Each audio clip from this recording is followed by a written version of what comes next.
তোমাদেরকে আমি বাজার থেকে যে করলা নিয়ে এসেছিল সেই করলা বীজের গাছ বসিয়েছিলাম এবং করলা ফলও দেখিয়েছি আজকে।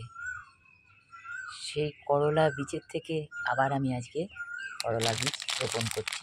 দেখো, মাটিটা ফার্টাইল করে নিয়েছি গোবর সার আরিয়ে দিয়ে। এরপর যথারীতি পাকা বীজগুলো বসিয়ে দিচ্ছি।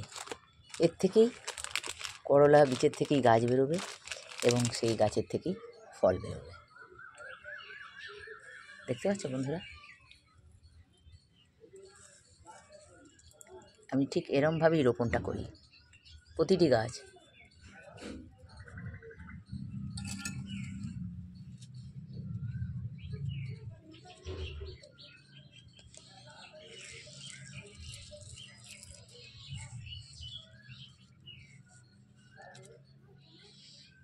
দেখতে পাচ্ছ বন্ধুরা, মোটামুটি আমার করলা গাছ রোপণ করা হয়ে গেল।